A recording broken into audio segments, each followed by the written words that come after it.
اعوذ باللہ من الشیطان الرجیم، بسم اللہ الرحمن الرحیم۔ السلام علیکم پیارے ناظرین، آج کا جو ہمارا موضوع ہے وہ ہمارا موضوع ابو لہب جو حضور اکرم صلی اللہ علیہ وسلم کے حقیقی چچا تھے ان کے بارے میں اور حضور اکرم صلی اللہ علیہ وآلہ وسلم کے بارے میں ہے۔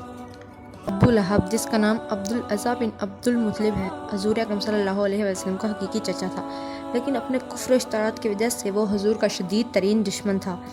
جب آپ صلی اللہ علیہ وسلم کسی مجمع میں پیغام حق سناتے تو یہ بدبخت حضور اکرم صلی اللہ علیہ وسلم پر پتھر پھینکتا، حتیٰ کہ آپ کے پائے مبارک لہو لہان ہو جاتے اور زبان سے کہتا کہ لوگوں اس کی بات مت سنو، یہ شخص معاذ اللہ جھوٹا بے دین ہے۔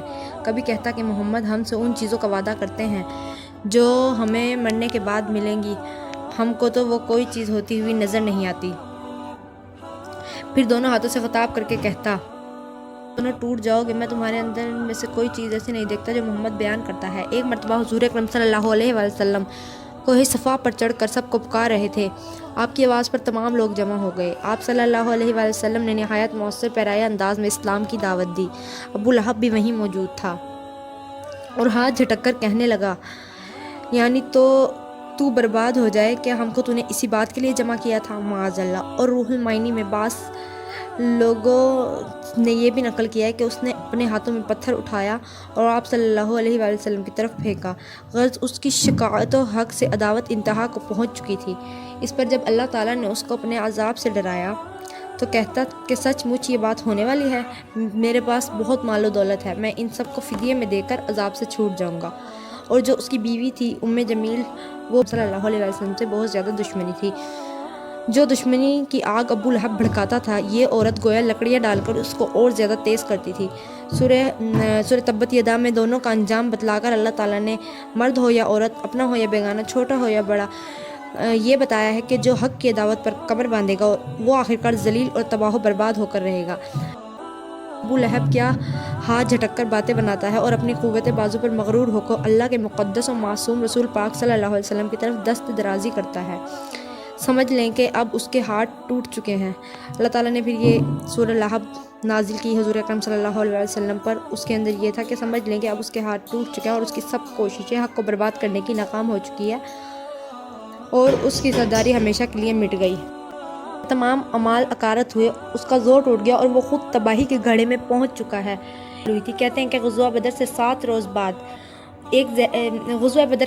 روز بعد ابو لہب کے جسم پر زہریلی قسم کے ایک دانہ نکلا اور مرض لگ جانے کے خوف سے سب گھر والوں نے اس کو الگ ڈال دیا اور وہ وہیں مر گیا، اور 3 روز تک اس کی لاش بھی یوں ہی پڑی رہی، کسی نے نہ اٹھائی۔ جب سڑنے لگی تو اس وقت حبشی مزدوروں سے اٹھوا کر دبوا دی گئی۔ انہوں نے ایک گڑھا کھودا، اس کو ایک لکڑی سے اندر ڈھلکا دیا، اوپر سے پتھر بھر دیے۔ یہ تو دنیا کی رسوائی اور بربادی تھی، ٹھیک ہے۔ اس کے بعد یعنی مال، اولاد، عزت، وجاہت، کوئی چیز اس کو ہلاکت سے نہ بچا سکے، اور مرنے کے بعد سخت شعلہ آگ میں پہنچنے والا ہے۔ شاید اسی مناسبت سے قرآن نے اس کی کنیت ابو لہب قائم کر رکھی ہے۔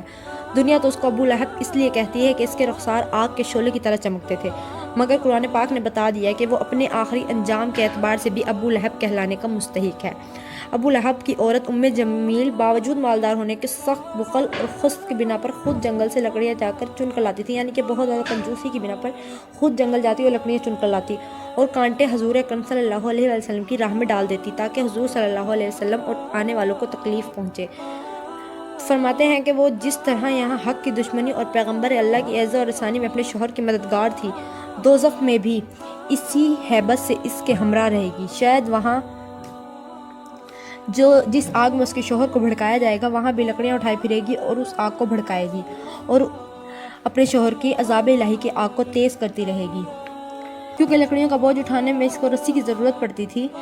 لکھتے ہیں کہ اس عورت کے گلے میں ایک ہار بہت قیمتی تھا، کہا کرتی تھی کہ لات و عزا کی قسم، اس کو محمد صلی اللہ علیہ وسلم کی عداوت پر خرچ کر ڈالوں گی۔ یہ ضرور تھا کہ ضرور یہ ہو سکتا ہے کہ دوزخ میں بھی اس کی گردن اس ہار سے خالی نہ رہے، اور عجیب بات یہ ہے کہ اس بدبخت کی موت بھی اسی طرح واقع ہوئی کہ لکڑیوں کے گٹھے کی رسی گلے میں آ پڑی، جس سے گلا گھٹ کر دم نکل گیا۔ یعنی جو لوگ اللہ کی نسبت پوچھتے ہیں کہ وہ کیسا ہے، ان سے کہہ دیجئے کہ وہ ایک ہی ہے جس کی ذات میں کسی قسم کی شامل کرنے کی گنجائش نہیں ہے، اور نہ ہی اس کا کوئی مقابل ہے، نہ ہی مشابہ ہے اس کے کوئی۔ اللہ تعالیٰ خالق و مالک ہے، اللہ تعالیٰ بے حد رحم کرنے والا ہے جو اللہ تعالیٰ کی طرف رجوع کرنے والے ہیں۔ اور یہ جو قصہ میں نے آپ کو سنایا ہے، یہ ہم نے تبت یدا ابی لہب و تب ما اغنى عنه ماله وما قصب سيصلى نارا ذات لهب وامرأته حمالة الحطب في جيدها حبل من مسد۔ اور ٹوٹ گئے ہاتھ ابو لہب کے، کام نہ آیا اس کا مال اور دولت اس کو جو اس نے کمایا تھا۔ اب پڑے گا ایک مار آگ کی اور ایک جو روس اس کی جو سر پر لیے پھرتی ہے ایندھن، اس کی گردن میں بھی رسی ہے مونج کی۔ یہ سورۃ لہب ہے جس کے اندر یہ تفصیل اللہ تعالیٰ نے فرمائی ہے، جس کی تشریح ہم نے کی ہے۔ امید کرتی ہوں آپ کو یہ ویڈیو پسند آئی ہوگی۔ اگر ویڈیو پسند آئی ہے تو اس کو لائک کر دیں اور دوستوں کے ساتھ شیئر کر دیں، اور میں امید کرتی ہوں کہ آپ لوگ بھی لوگوں پر رحم کریں گے اور اسلام کے اوپر چلنے کی کوشش کریں گے۔ آمین ثم آمین۔